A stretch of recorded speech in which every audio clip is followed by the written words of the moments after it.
అది కూడా మనం ఇతరులకి తెలియపరిచేటట్లుగా ఉండాలి. అంతేగాని సహనం లేకుండా, ఓర్పు లేకుండా ఇష్టానుసారంగా ఉండకూడదు. సహనం కలిగి ఉండాలి. కొంతమంది ఉంటారు నోటికి ఎంత వస్తే అంత మాట్లాడకుండా తిరుగుతారు. కొంతమంది ఉంటారు అసలు నీతే ఉండదు. ఇప్పుడు ప్రార్థన చేస్తామండి, ఆ ప్రార్థనలు ఎవరుంటారు? వ్యక్తిగత ప్రార్థన అయితే నేను, దేవుడు. అదే సంఘములు అంటే సంఘ ప్రార్థన వేరేగా ఉంటుంది. అయితే వ్యక్తిగతంలో చేసుకున్న ప్రార్థనలోనూ దేవుడు వింటాడు, సంఘములో చేసే ప్రార్థన దేవుడు ఉంటాడు. అలాగే మనుషులతో మాట్లాడి వాగ్దానాలు చేసినప్పుడు దేవుడు వింటాడు. అలాగే మనం దేవునితో చేసినవి కూడా దేవుడు వింటాడు. వాగ్దానాలు అనేవి ఎప్పుడు కూడా తప్పిపోకూడదు, నీతి తప్పిపోకూడదు.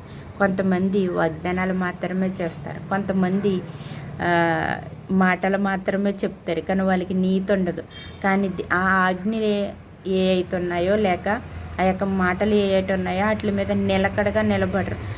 వాడు మాట మీద నిలబడ్డాడు రా అంటారు. అంటే అలానే వాడు మాట మీద నిలబడతాడే కాదండి, కాళ్ళ మీద నిలబడతాడు. కాకపోతే ఆ మాట తప్పుడు అన్నమాట. నీతి తప్పుడు, మాట తప్పుడు. అలాంటి వాడికి ప్రభునందు ఆనందము, సంతోషము ఎల్లప్పుడూ ఉంటుంది. ప్రభువులో ఆనందించాలి, ప్రభువులో సంతోషించాలంటే మనం సహనం కలిగి నీతి తప్పకుండా దేవుని వాక్యానికి లోబడి అట్టి రీతిగా జీవిస్తే మనకి ఎల్లప్పుడూ కూడా సంతోషమును, ఆనందమును దేవుడు కలుగజేస్తాడు. అలాగే చూడండి, నెక్స్ట్ వచ్చును, ప్రభు సమీపముగా ఉన్నాడు, దేనిని గూర్చియు చింతపడకుడు కానీ ప్రతి విషయంలోనూ ప్రార్థన విజ్ఞాపనల చేత, దేని విషయంలోను దేని గూర్చియు చింతపడకూడదు, దేని గురించి చింతపడకూడదు. ఏమి తిందుమా, ఏమి త్రాగుదమా అన్న చింత ఉండకూడదు.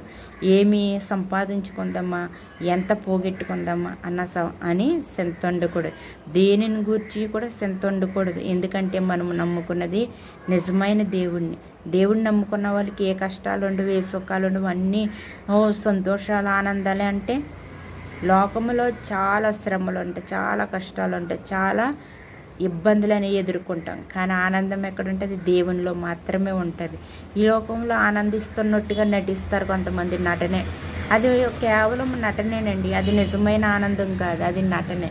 అది నటనని మనకే తెలుసు, అది నటనని వాళ్ళకి కూడా తెలుసు, కానీ దాన్ని యాక్సెప్ట్ చేయరనమాట. నటించే వాళ్ళు చాలా ఎక్కువగా ఆనందిస్తున్నట్టుగా మన ఎదురు నటిస్తారు, కానీ అది నిజమైన ఆనందం కాదు, నటన అన్నమాట.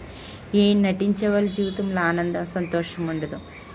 మన సింతే యావత్తు, మనకున్న సింతే యావత్తు దేవుని ఎదుట పెట్టామనుకోండి, అది తీర్చేవాడు దేవుడై ఉన్నాడు. ఎప్పుడు కూడా దేవుడికి అప్పగించాలి. ప్రతి